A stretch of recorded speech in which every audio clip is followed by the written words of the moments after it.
Hi, I'm Tony Van Veen, CEO at Discmakers.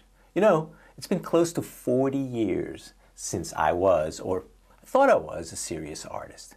But I have to tell you, sometimes I'm still tempted to pick up the drumsticks and get together with a few friends and maybe start a band.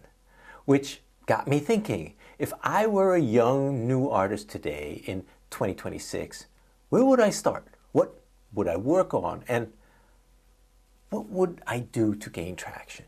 And after contemplating it for a bit, here are the 3 things I'd focus on if I were a new artist starting today. Number 1, write better songs. Number 2, build a small but real audience. And number 3, create repeatable revenue. If you start there, you have a solid foundation because the market favors artists who are consistent and intentional, not sporadic and hoping to get lucky. I would not worry about blowing up or scaling as big as possible, as fast as possible. Those things depend in large part on luck. And luck, my friend, is not a strategy. So today, let me walk through the 3 areas of focus that I just mentioned, starting with the first, writing better, catchier songs. I start here because of an uncomfortable truth most artists don't like to hear. One of the biggest reasons independent artists don't get liftoff is their songs just aren't very good. And I don't mean bad, I mean they objectively lack the thing that makes people come back. A hook that grabs you, a chorus that soars, or a moment that connects emotionally. I was a songwriter once, many years ago, and I thought my songs were pretty darn good.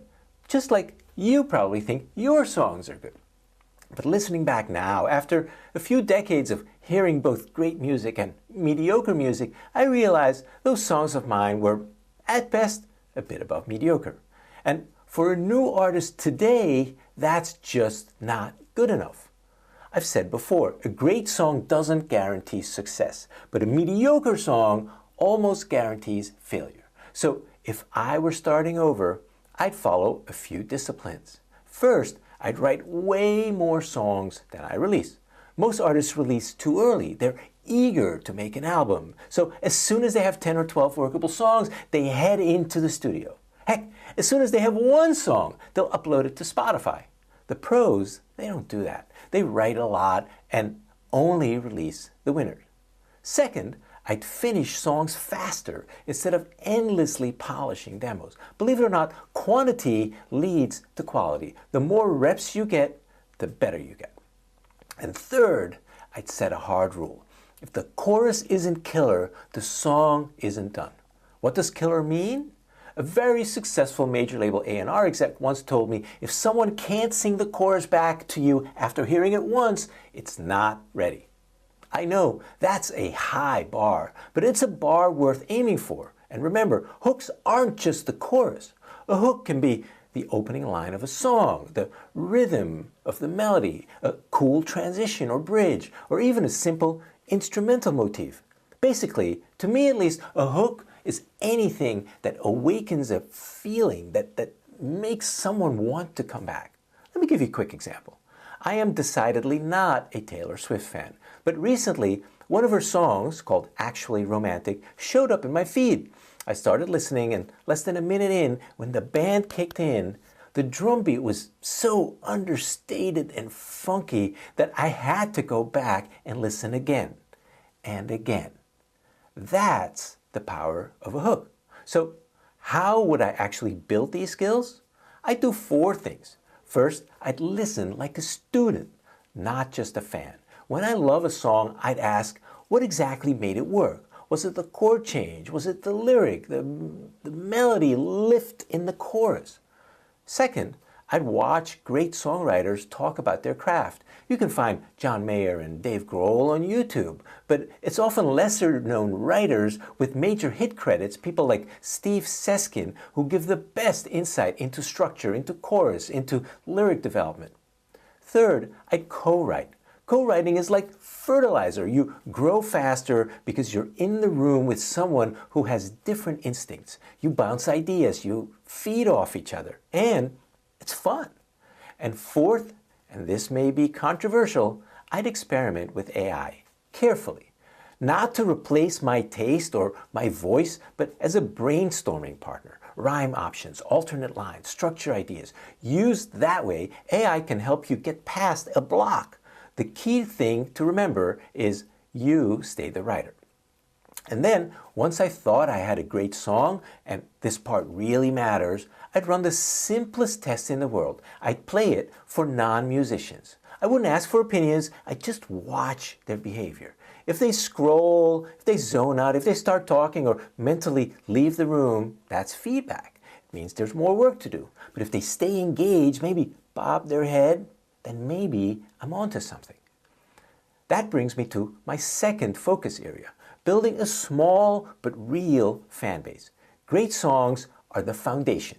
Next comes marketing, the word everyone loves to hate. If I were starting today, I wouldn't worry about getting thousands of followers. I wouldn't chase scale. All I'd want to start is 100 to 500 real fans, people who open my emails, who engage with my posts online, who show up at shows, and who actually buy. I'd focus on building depth, in other words, loyalty before reach. You're far better off with a few hundred fans who care than with 10,000 followers on Spotify who found you through one playlist and will never engage on anything else. So where would I start if I had no following? 3 simple tips. First, I'd pick one platform and commit for 90 days. TikTok can work, Reels can work, YouTube Shorts can work. The biggest mistake is spreading yourself too thin and being inconsistent everywhere. I'd figure out where my potential fans are most likely to hang out online and start there. Second, I'd post content that proves that I'm real, not just salesy messages like stream my song or buy my CD. Some of that is necessary, but most of my content would be clips of me writing, of talking about why a lyric matters to me, showing how the demo evolved into the final version, showing my humanity, my activities, and my thoughts and my feelings. That is not promotion. That's authentic storytelling. Third, I wouldn't chase followers. I'd earn repeat viewers. I'd never buy streams. I wouldn't obsess over playlist placement. I'd stay consistent, deliver on my vibe, and give people a reason to come back. One other thing for me to remember if I were a new artist is this. Social platforms are for discovery, not ownership. If I were starting in 2026, I'd immediately work toward owning my relationship with fans. That means having and building an email list and setting up a direct-to-fan store. Bandzoogle is an easy way to build a really nice website with a store, and they don't take a commission on anything you sell. At the very least, I'd have a Bandcamp page to sell my product. And I'd go to Discmaker's distribution partner, Spinny Media, who will warehouse your product and fulfill orders from Amazon, from Spotify, and from your own website. Once that foundation is in place, I'd release music like a professional. Every song would have a release window and a plan to support it. I wouldn't drop music with no follow-through. That's how good songs disappear. Every release is an opportunity for new fans to discover me, for existing fans to get closer, and to generate revenue. All it takes is a plan and a good song. That brings me to my third point, monetization. Yes, money. Whenever I talk about this, someone invariably says, I make music for art, not money. And I ain't got no beef with that at all. But if you want to make a living doing what you love, something has to pay the bills. Otherwise, music stays a hobby. So if I were starting in 2026, I'd treat my music like it has value because it does. Physical products matter early. They signal seriousness, and fans love owning something real. A CD, a vinyl, even a t-shirt. Here's one key insight. I would never release music digitally before the physical album is ready. Even better, once I had a few dozen or a few hundred loyal fans, I'd let physical lead digital. I'd release my CD or my vinyl 2 to 4 weeks before the digital release. Why? To create excitement, to reward superfans who can't wait, to turn an album into an event, something to talk about, not just something that quietly appears on Spotify on Friday. And I'd lean into scarcity. limited editions, signed copies, numbered runs, time-limited offers. That way, I'm giving my biggest fans something special and funding the next step for me. And finally, I'd remind myself to think in cycles. Release music, perform, engage fans, sell physical, and then repeat. Whereas viral artists depend on luck, sustainable artists build systems. So, to wrap things up, if I were starting over as an indie artist in 2026, I'd write better songs with real hooks, real choruses, songs that stick. I'd build direct relationships with fans, not just followers. I'd focus my marketing on one channel to begin with. I'd create real, authentic content. I'd own my fan relationships through a mailing list and a website. I'd monetize starting as soon as my first EP, and I'd build a repeatable formula. No need to chase virality. No need to just blow up. Just a disciplined process, small steps, and steady progress toward a sustainable career built on real fans. That's how I do it. You can too, with a plan that you can actually execute and the discipline to run it consistently.